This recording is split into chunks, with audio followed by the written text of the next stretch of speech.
പ്രിയപ്പെട്ടവരെ നമസ്കാരം.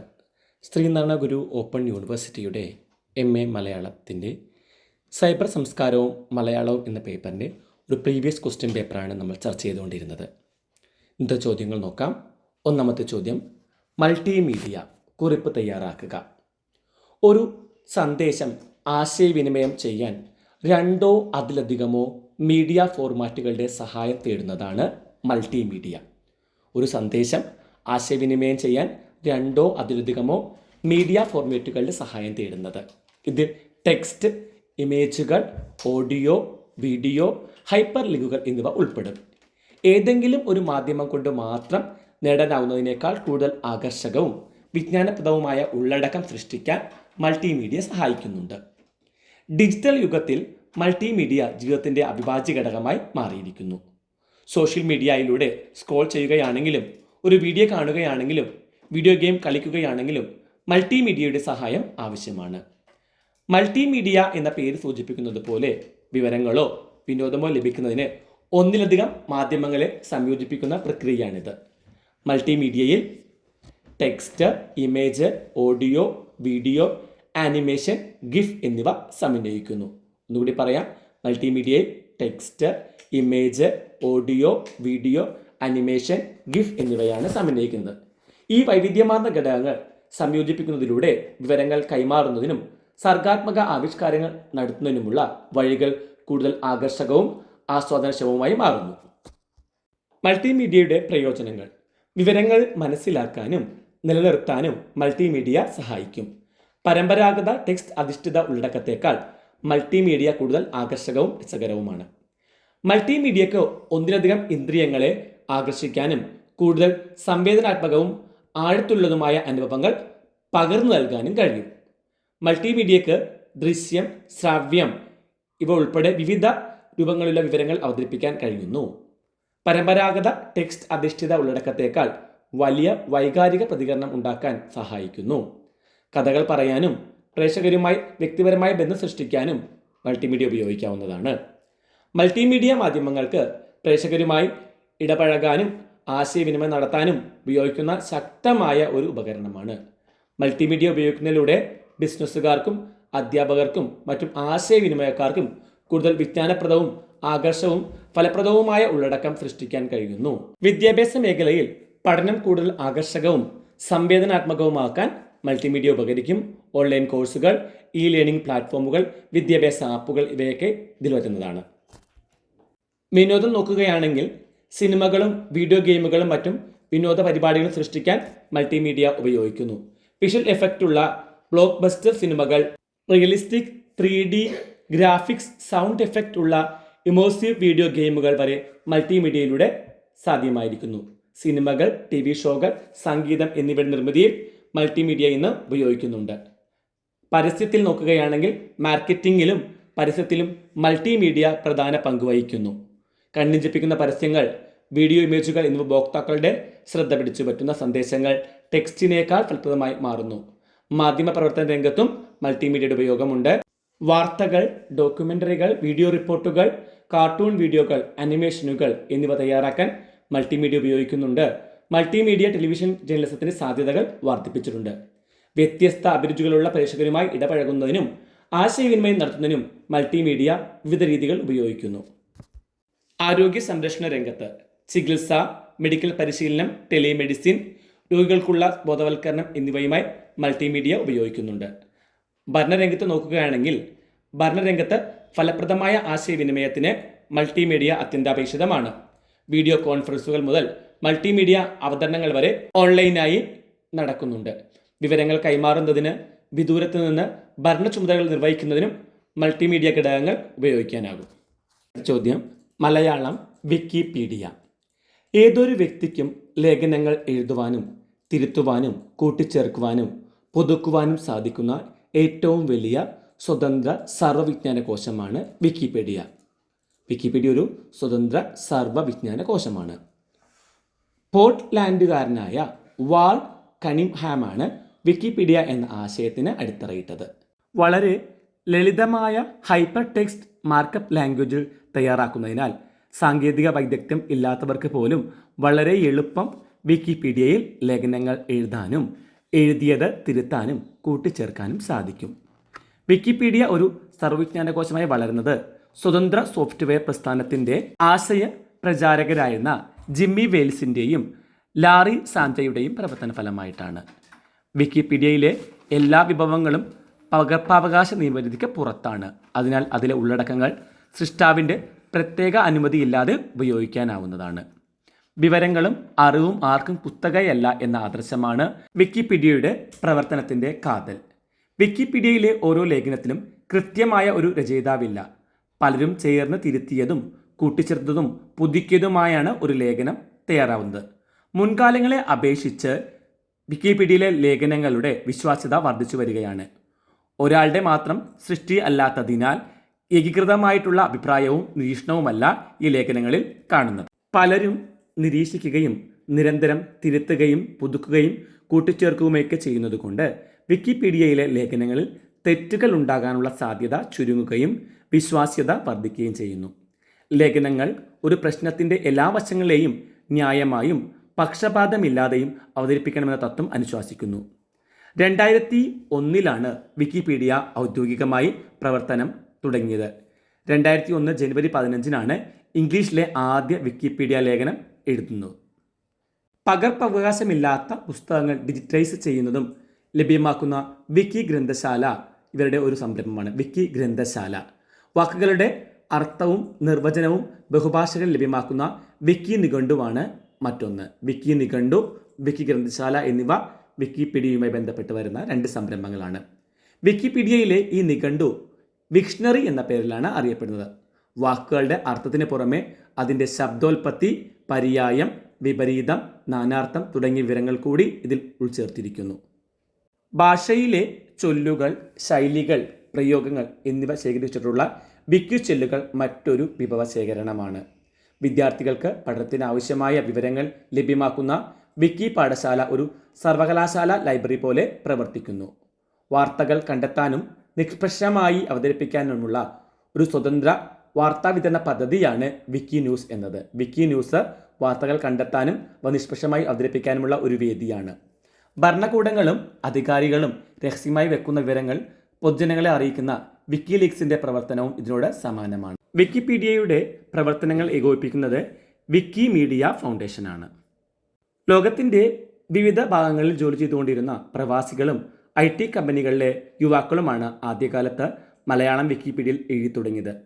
അക്കാലത്ത് മലയാളം ടൈപ്പ് ചെയ്യാനുള്ള സാങ്കേതിക ബുദ്ധിമുട്ടുകളും യൂണിക്കോഡ് മലയാളം ഫോണ്ടുകളുടെ ലഭ്യത കുറവുമാണ് മലയാളം വിക്കിപീഡിയയുടെ വളർച്ച മന്ദഗതിയിലാകാനുള്ള കാരണം. 2005 മലയാളം യൂണിക്കോഡ് ഫോണ്ടുകളും ഫോണിറ്റിക് കീബോർഡുകളുമൊക്കെ പ്രചാരത്തിലായതോടെ വിക്കിപീഡിയയുടെ വളർച്ച ത്വരിതഗതിയിലായി. 2012 മലയാളം വിക്കിയിലെ ലേഖനങ്ങളുടെ എണ്ണം 1,00,000 പിന്നിട്ടു. ഇന്ന് ഇംഗ്ലീഷ് കഴിഞ്ഞാൽ ഏറ്റവും കൂടുതൽ ലേഖനങ്ങളുള്ള ഭാഷയായി മലയാളം വളർന്നിരിക്കുന്നു. ഒന്നാമത്തെ ചോദ്യം, ഹാക്കർ സംസ്കാരം. കുറിപ്പ് തയ്യാറാക്കുക. ഇൻ്റർനെറ്റിനെ തുറന്ന ഇടമാക്കുന്നതിനുള്ള പ്രധാന വെല്ലുവിളി സാങ്കേതിക വൈദഗ്ധ്യം ഉപരിവർഗത്തിന് മാത്രമായി പരിമിതപ്പെടുത്തുകയും അതിനെ കോളനിവൽക്കരിക്കുകയും ചെയ്യുന്ന സേവനദാതാക്കളാണ്. മൈക്രോസോഫ്റ്റ് പോലെയുള്ള സ്ഥാപനങ്ങൾ അവരുടെ സോഴ്സ് കോഡ് രഹസ്യമാക്കി വെക്കുന്നത് ഇതിനുദാഹരണമാണ്. ഇത്തരം കൈയടക്കലിനെ ചെറുക്കുകയാണ് ഹാക്കിങ്ങിൻ്റെ ലക്ഷ്യം. അതിനാൽ ഹാക്കിംഗ് എല്ലായ്പ്പോഴും ഒരു കുറ്റകരമായ പ്രവൃത്തിയാണെന്ന് പറയാൻ സാധിക്കില്ല. കമ്പ്യൂട്ടർ പ്രോഗ്രാമിനെ സംബന്ധിച്ച വിവരങ്ങൾ പരസ്യമാക്കുക, ഉപയോക്താവിന് ഇഷ്ടമുള്ള രീതിയിൽ മാറ്റം വരുത്താനാവുക എന്നിവയാണ് ഹാക്കർമാരുടെ ലക്ഷ്യം. ഇങ്ങനെയുള്ള സതുദ്ദേശത്തോടു കൂടിയുള്ള ഹാക്കിങ്ങിനെ എത്തിക്കൽ ഹാക്കിംഗ് എന്നാണ് വിളിക്കുന്നത്. അതേസമയം ഹാക്കിങ്ങിന് ഒരു അധോലോകം കൂടിയുണ്ട് എന്നുള്ളതും പരിഗണിക്കേണ്ട ഒരു വിഷയം തന്നെയാണ്. അടുത്ത ചോദ്യം, മലയാളിയുടെ ഭൂജീവിതത്തെക്കുറിച്ചുള്ള CS വെങ്കടേശ്വരൻ്റെ നിരീക്ഷണങ്ങൾ വിശദമാക്കുക. സൈബർ സാഹിത്യ ലോകം ആന്തരികമായ ഒരു പുതിയ ആവാസ വ്യവസ്ഥ തന്നെ സൃഷ്ടിച്ചിരിക്കുകയാണ്.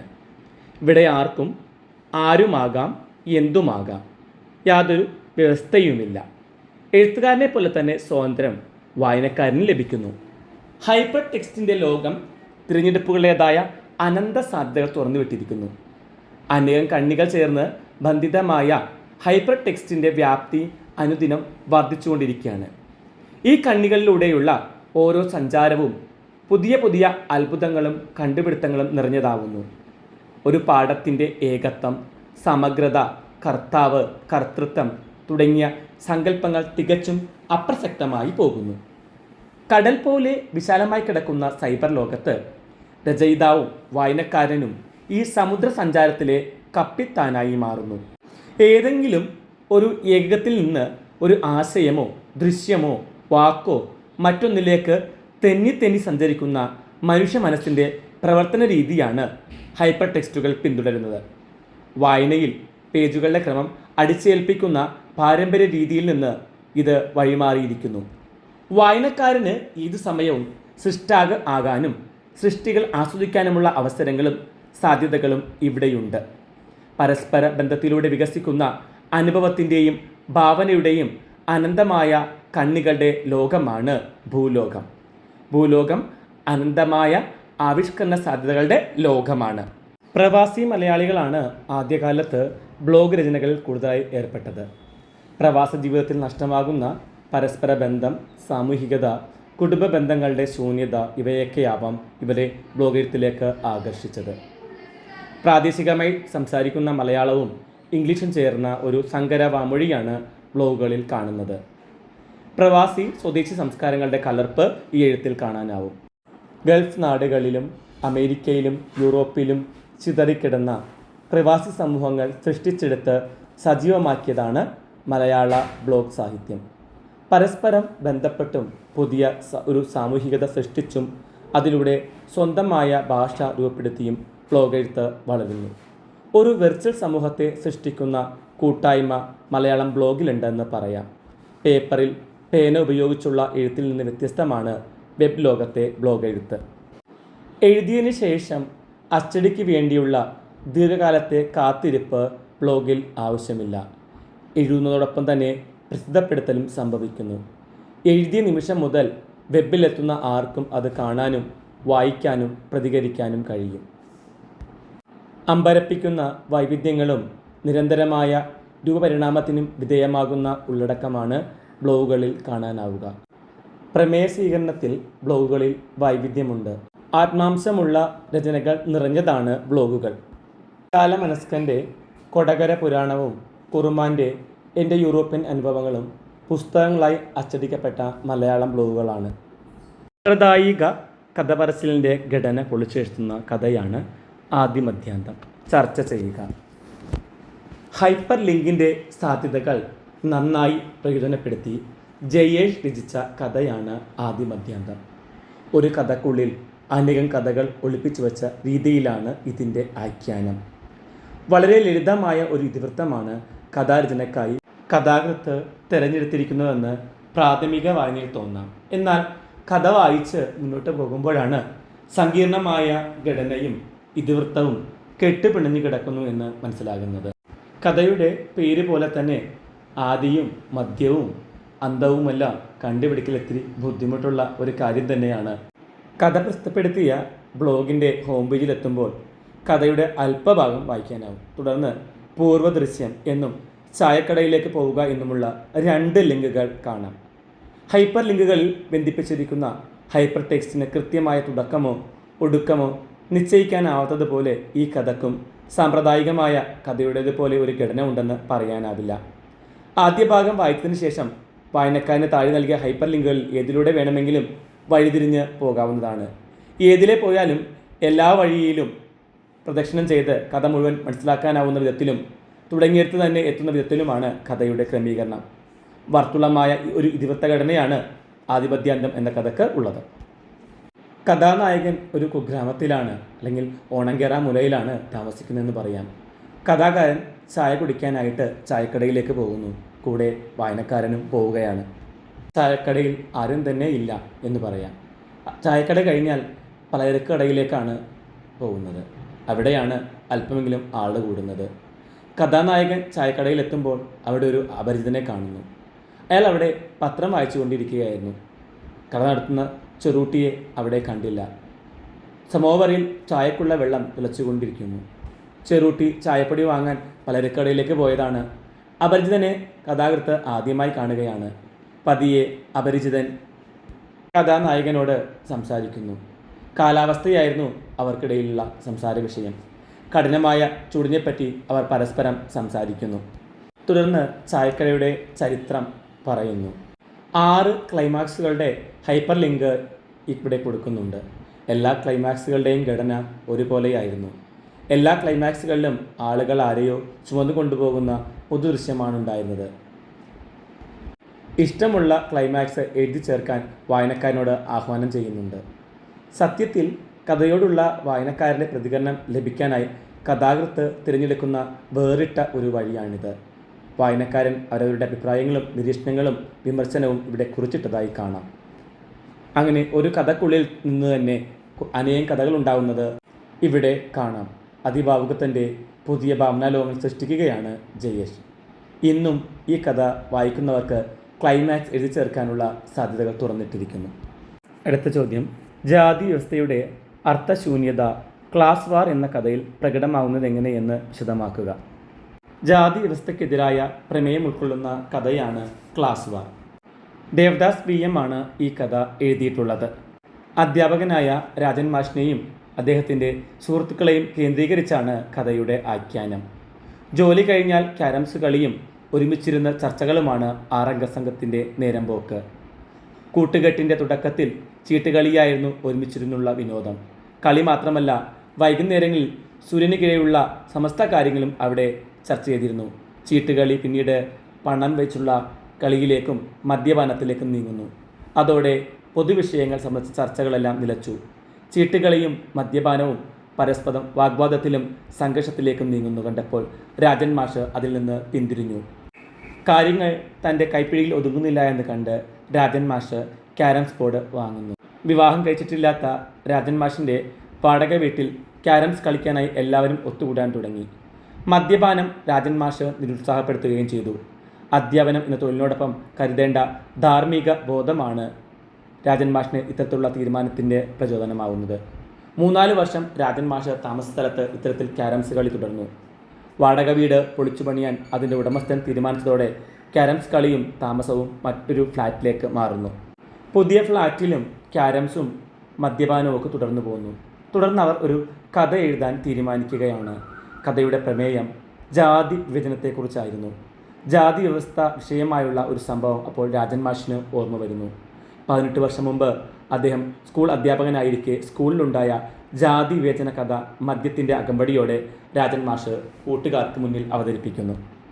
രാജൻ മാഷ് അവതരിപ്പിച്ച കഥ ക്ലാസ് മുറിയിൽ ജാതിക്കെതിരെ നടന്ന യുദ്ധമായതിനാൽ കഥക്ക് ക്ലാസ് വാർ എന്ന പേര് നൽകാൻ ധാരണയാകുന്നു.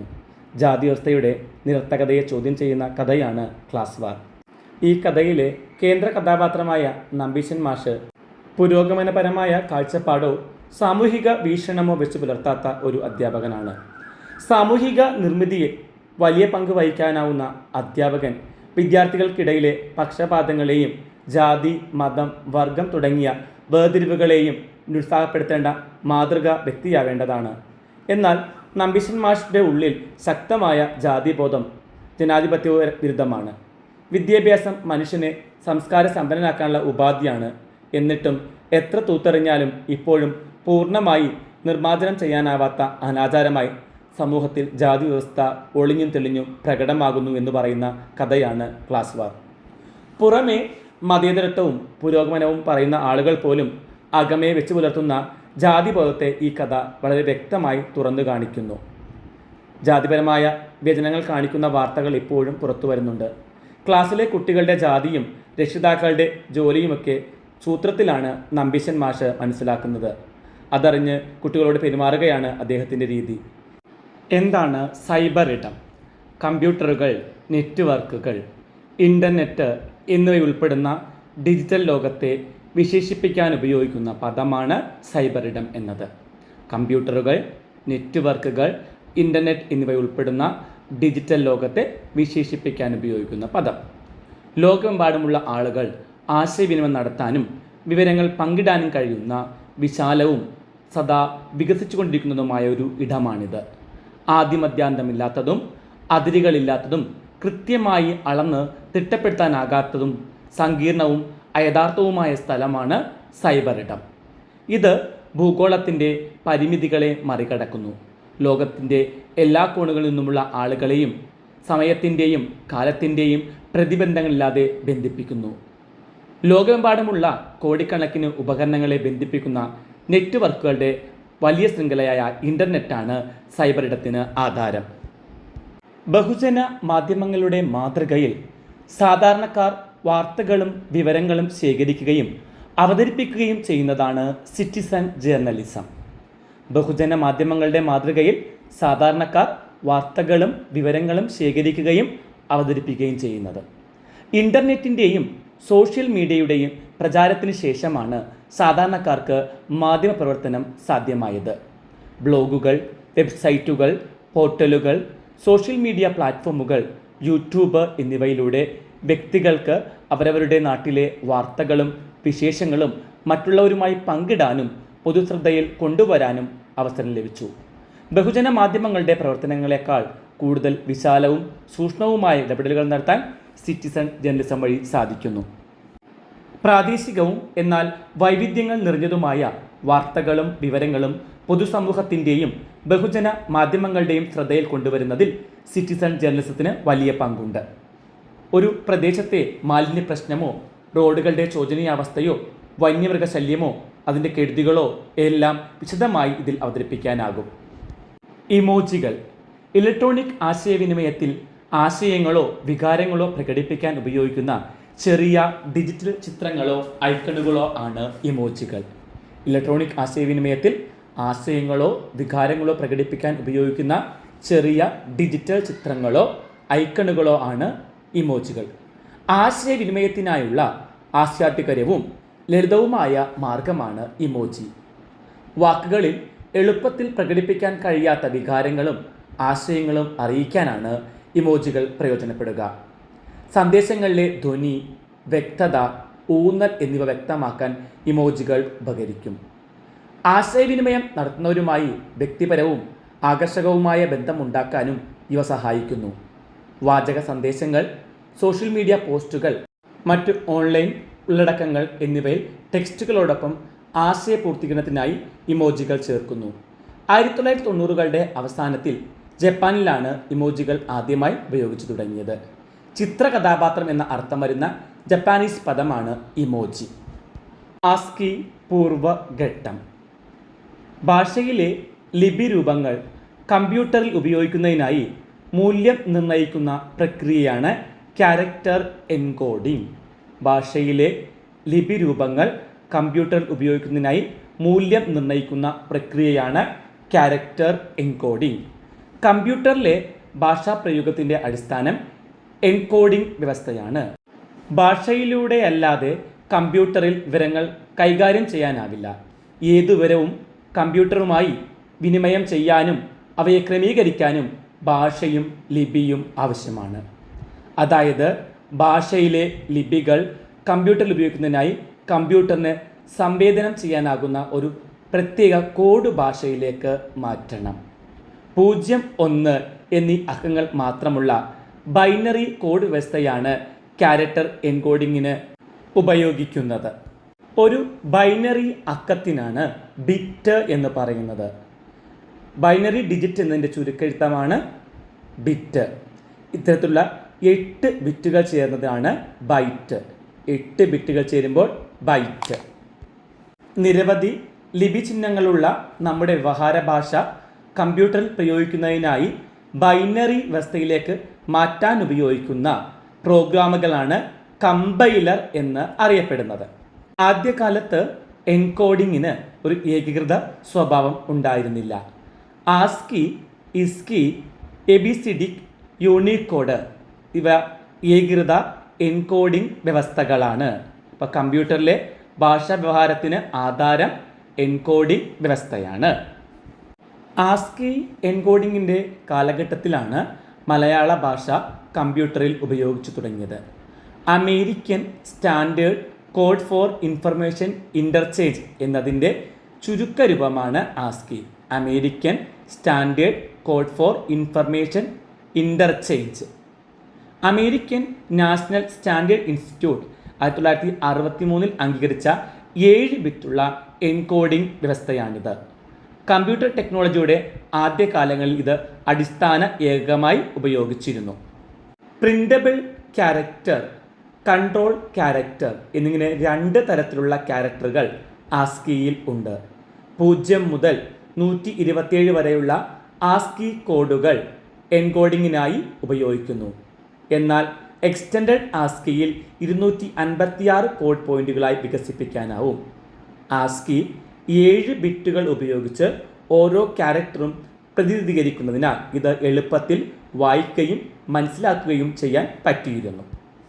DTP, അച്ചടി എന്നീ ആവശ്യങ്ങൾക്ക് വേണ്ടിയാണ് ആസ്കി എൻകോഡിങ്ങിൻ്റെ കാലഘട്ടത്തിൽ മലയാളം കമ്പ്യൂട്ടറിൽ ഉപയോഗിച്ചത്. എക്സ്റ്റൻഡഡ് ആസ്കി 256 കോഡ് പോയിന്റുകളിൽ ഇംഗ്ലീഷ് ലിപികളെ പ്രതിനിധാനം ചെയ്യുന്ന സ്ഥാനങ്ങളിൽ മലയാള ലിപികളുടെ ചിത്രങ്ങൾ ചേർത്ത് കമ്പ്യൂട്ടറിൽ മലയാള ലിപികളുടെ ഉപയോഗം സാധ്യമാക്കി. ആസ്കിയുടെ പ്രധാന പരിമിതി 2 ലാറ്റിൻ ഭാഷാലിപികളെ മാത്രമേ ഉൾക്കൊള്ളാൻ സാധിക്കൂ എന്നതായിരുന്നു. മലയാളം പോലുള്ള പ്രാദേശിക ഭാഷകളുടെ ലിപി സഞ്ചയം ഉൾക്കൊള്ളാൻ ആസ്കി എൻകോഡിംഗ് വ്യവസ്ഥ അപര്യാപ്തമായ സാഹചര്യത്തിലാണ് ആസ്കി മാതൃകയിൽ ഇന്ത്യയിൽ ഇസ്കി കോഡ് വ്യവസ്ഥ രൂപീകരിച്ചത്. മലയാളം വേർഡ് പ്രോസസ്സിംഗ് വ്യത്യസ്ത ആസ്കി മാപ്പിങ്ങുകൾ അന്നുണ്ടായിരുന്നു. ഇവയോരോന്നും വ്യത്യസ്ത രീതിയിലാണ് പ്രവർത്തിച്ചിരുന്നത്. ഇതിനാൽ ഒന്നിൽ തയ്യാറാക്കിയ ലിഖിതം മറ്റൊന്നിൽ വായിക്കാൻ കഴിയില്ല. ഇൻ്റർനെറ്റിൻ്റെ വരവോടെ ഒരേ സമയം ഒന്നിലധികം ഭാഷകൾ ഒരു ടെക്സ്റ്റിൽ വായിക്കേണ്ട അവസരങ്ങളിൽ ആസ്കി എൻകോഡിംഗ് അപര്യാപ്തമായിരുന്നു. ഇന്ത്യൻ ഭാഷകളുടെ പൊതുവായ സവിശേഷതകൾ കണക്കിലെടുത്ത് കേന്ദ്ര സർക്കാർ സ്ഥാപനമായ സിഡാക് രൂപപ്പെടുത്തിയ എൻകോഡിംഗ് വ്യവസ്ഥയാണ് Indian standard code for information interchange ISCII. ASCII എൻകോഡിങ്ങിൻ്റെ മാതൃകയിൽ 8 ബിറ്റുകൾ ഉൾക്കൊള്ളുന്ന കോഡ് വ്യവസ്ഥയാണിത്. ബ്രാഹ്മി പാരമ്പര്യമുള്ള ഇന്ത്യൻ ലിപികളെ എൻകോഡിങ്ങിനായി രൂപീകരിച്ചതാണ് ഇസ്കി മാനകം. ബ്യൂറോ ഓഫ് ഇന്ത്യൻ സ്റ്റാൻഡേർഡ്സ് ആണ് 1991 ഇസ്കി എന്ന മാനകം തയ്യാറാക്കിയത്. BIS കമ്മിറ്റിയിലെ ഒരംഗമായ സിഡാക് തയ്യാറാക്കിയ ജിസ്റ്റ് എന്ന പ്രോഗ്രാം ഇംഗ്ലീഷ് വേർഡ് പ്രോസസ്സറിൽ ഇന്ത്യൻ ഭാഷാലിപികൾ ഉപയോഗിക്കാനുള്ള സൗകര്യമൊരുക്കി. ഇന്ത്യൻ ലിപികൾക്ക് വേണ്ടി ഇന്ത്യൻ സ്ക്രിപ്റ്റ് ഫോൺ കോഡ് ഫോണ്ടുകളും ശ്രേണിയും സിഡാക് പുറത്തിറക്കി. ഇസ്പോ കോഡിങ്ങിൻ്റെ അടിസ്ഥാനത്തിൽ ഫോണ്ടുകൾ ഉപയോഗിക്കാനായി രൂപകൽപ്പന ചെയ്ത കീബോർഡ് മാനേജർ പ്രോഗ്രാമാണ് ഇസോഫ് സ്ക്രിപ്റ്റ് മാനേജർ. അച്ചടിയിലും DTPയിലും മലയാളത്തിൻ്റെ പ്രയോഗം വ്യാപകമാക്കുന്നതിൽ സിഡാക്കിൻ്റെ ഇസ്പോക്ക് ഫോൺ കോഡ് വ്യവസ്ഥ വലിയ പങ്ക് വഹിച്ചു.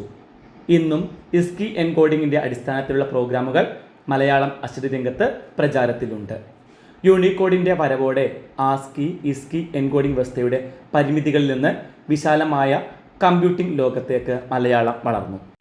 യൂണിക്കോഡ് ഘട്ടം. യൂണിവേഴ്സലായ കോഡ് സമ്പ്രദായമാണ് യൂണിക്കോഡ്. യൂണിക്കോഡ് ലോകത്തിലെ എല്ലാ ഭാഷകളിലെയും ലിപികൾക്കായുള്ള എൻകോഡിംഗ് വ്യവസ്ഥയാണ്. യൂണിക്കോഡ് അടിസ്ഥാനമാക്കിയുള്ള എൻകോഡിങ്ങിന് ഏത് ഭാഷയിലെയും ടെക്സ്റ്റ് കൃത്യമായി പ്രോസസ്സ് ചെയ്യാൻ കഴിയും. എല്ലാ കമ്പ്യൂട്ടറുകൾക്കും ലോകത്തിലെ എല്ലാ ഭാഷകളിലെയും ലിപികളെ തിരിച്ചറിയാനും വിനിമയം ചെയ്യാനും കഴിയുന്ന ഒരു യൂണിഫൈഡ് ക്യാരക്ടർ എൻകോഡിംഗ് സംവിധാനമാണിത്. ആദ്യകാലത്ത് കമ്പ്യൂട്ടറിലും സ്മാർട്ട് ഫോണുകളിലും ഇംഗ്ലീഷ് അല്ലാത്ത ഭാഷകൾ നേരിട്ട് വിനിമയം ചെയ്യാൻ സാധിച്ചിരുന്നില്ല. ഇംഗ്ലീഷ് കീബോർഡിൽ പ്രാദേശിക ഭാഷകളുടെ ലിപികൾ സന്നിവേശിപ്പിച്ചാണ് വിനിമയം സാധ്യമാക്കിയിരുന്നത്. ഇൻ്റർനെറ്റ് അധിഷ്ഠിത ഭാഷാ വ്യവഹാരങ്ങൾ വ്യാപകമായതോടെ ഈ രീതി അപ്രയോഗ്യമായി. അതേസമയം അന്ന് നിലവിലുണ്ടായിരുന്ന ആസ്കി, ഇസ്കി, എബിസിഡിക് തുടങ്ങിയ എൻകോഡിംഗ് സമ്പ്രദായങ്ങൾക്ക് ലോകത്തെ പല ഭാഷകളിലെയും ലിപി സഞ്ചയത്തെ ഉൾക്കൊള്ളാൻ കഴിയുമായിരുന്നില്ല. 16 ബിറ്റ് ഉപയോഗിച്ച് 0ഉം 1ഉം ശാസ്ത്രീയമായി വിന്യസിച്ച് 500ഓളം ഭാഷകളിലെ ലിപികൾ യൂണിക്കോഡിൽ ഉൾപ്പെടുത്തി. ഓരോ വർഷവും യൂണിക്കോഡിന് പുതിയ പതിപ്പുകൾ പുറത്തിറങ്ങുന്നുണ്ട്. 1996 യൂണിക്കോഡ് 2.0 പുറത്തിറങ്ങിയപ്പോൾ അതിൻ്റെ പരിധി 16 ബിറ്റിൽ നിന്ന് 32 ബിറ്റിലേക്ക് ഉയർത്തുകയുണ്ടായി. നിലവിൽ പ്രചാരത്തിലുള്ളത് 32 ബിറ്റ് ശേഷിയുള്ള യൂണിക്കോഡ് 15.0.0 സ്റ്റാൻഡേർഡ് പതിപ്പാണ്. 1,49,186 ലിപികൾ യൂണിക്കോഡിൽ ഉൾപ്പെടുത്താൻ സാധിച്ചിട്ടുണ്ടെന്ന് ഇതുവരെയുള്ള കണക്കുകൾ പറയുന്നു. ഇനിയും കൂടുതൽ ഭാഷകളുടെ ലിപികൾ ഉൾപ്പെടുത്താനാവും വിധം യൂണിക്കോഡിൻ്റെ പരിധി വർദ്ധിപ്പിക്കാൻ കഴിയും. 1993 മലയാളം ലിപികൾക്ക് യൂണിക്കോഡിൽ സ്ഥാനം കിട്ടിയത്. യൂണിക്കോഡിൽ മലയാള ലിപിയെ മലയാള ലിപിയായി തന്നെ കമ്പ്യൂട്ടർ വിനിമയം ചെയ്യുന്നു. ഒരു യൂണിക്കോഡ് മലയാളം ഫോണ്ട് കമ്പ്യൂട്ടറിൽ ഉണ്ടായാൽ ഇതര യൂണിക്കോഡ് മലയാളം ഫോണ്ടുകളിൽ തയ്യാറാക്കിയ വിവരങ്ങൾ കമ്പ്യൂട്ടറിൽ വിനിമയം ചെയ്യാനാകും. 2002 അജയ്ലാൽ ആദ്യത്തെ മലയാളം യൂണിക്കോഡ് ഫോണ്ടായ തൂലിക പുറത്തിറക്കി. ജിസ്റ്റ് കീബോർഡ് മലയാളം വേർഡ് പ്രോസസ്സിങ്ങിന് ISM കഴിഞ്ഞാൽ വ്യാപകമായി ഉപയോഗിക്കുന്ന കീബോർഡ് ലേഔട്ടുകളിലൊന്നാണ് GIST keyboard. Graphic and intelligent base script technology എന്നതിൻ്റെ ചുരുക്കരൂപമാണ് GIST. Graphic and intelligence base script technology. GIST കീബോർഡിൽ സ്വരങ്ങളുടെ ഉപലിപികളെ പോലെ വ്യഞ്ജനങ്ങളുടെ ഉപലിപികൾക്കും ചില്ലക്ഷര ലിപികൾക്കും സ്വതന്ത്രമായ അക്ഷരസ്ഥാനങ്ങൾ നൽകിയിട്ടുണ്ട്. കൂട്ടക്ഷര ലിപികൾ രൂപപ്പെടുന്നതിനുള്ള ലിംഗ കീ H ആണ്. ലിപിവിന്യാസത്തിൽ പ്രത്യേകിച്ചൊരു ക്രമം ജിസ്റ്റ് കീബോർഡിൽ കാണാനാവില്ല. ജിസ്റ്റ് കീബോർഡിലെ ടൈപ്പിംഗ് കയ്യെഴുത്തിൻ്റെ അതേ ക്രമം പിന്തുടരുന്നു. ഇൻസ്ക്രിപ്റ്റ് കീബോർഡ് ഇന്ത്യൻ ഭാഷകൾക്ക് വേണ്ടി പൊതുവായി കേന്ദ്ര സർക്കാർ സ്ഥാപനമായ CDAC രൂപപ്പെടുത്തിയ കീബോർഡ് ലേഔട്ടാണ് ഇൻസ്ക്രിപ്റ്റ്. ഇന്ത്യൻ സ്ക്രിപ്റ്റ് കീബോർഡ് എന്നതിൻ്റെ ചുരുക്കരൂപം. ഒരേ അക്ഷരമാലാക്രമമുള്ള ഇന്ത്യൻ ഭാഷകൾക്ക് വേണ്ടിയുള്ള കീബോർഡ് ലേഔട്ട് ഇൻസ്ക്രിപ്റ്റ്. ഇതിൽ എല്ലാ ഭാഷകളുടെയും ലിപികൾക്ക് ഇംഗ്ലീഷ് കീബോർഡിൽ ഒരേ മാതൃകയുള്ള ലിപി വിന്യാസമാണ് ഉള്ളത്. അതായത് മലയാളത്തിലെ A എന്ന ലിപി ഇംഗ്ലീഷ് കീബോർഡിലെ Q എന്ന കീയിലാണെങ്കിൽ ഹിന്ദി, കന്നഡ, തെലുങ്ക് തുടങ്ങിയ ഭാഷകളിലെയും A ഇപ്രകാരം ക്യൂവിൽ തന്നെയായിരിക്കും. അതിനാൽ ഇൻസ്ക്രിപ്റ്റിൽ ഏതെങ്കിലും ഒരു ഇന്ത്യൻ ഭാഷ ടൈപ്പിംഗ് പരിശീലിച്ചയാൾക്ക് മറ്റു ഭാഷകളിലെ ടൈപ്പിംഗ് അനായാസം സാധിക്കും. മലയാളത്തിനായി പൊതുവിൽ അംഗീകരിക്കപ്പെട്ട വിന്യാസ രീതിയാണ് ഇൻസ്ക്രിപ്റ്റ്. സമയപരിമിതി മൂലം വളരെ പ്രധാനപ്പെട്ട ചോദ്യങ്ങളും ഉത്തരങ്ങളും മാത്രമാണ് ഇതിൽ ചർച്ച ചെയ്തിട്ടുള്ളത്. എല്ലാവരും നല്ല രീതിയിൽ പഠിക്കുക. വിജയാശംസകളോടെ നിർത്തുന്നു. മറ്റൊരു ക്ലാസ്സുമായി കാണുന്നവരെ എല്ലാവർക്കും നന്ദി, നമസ്കാരം.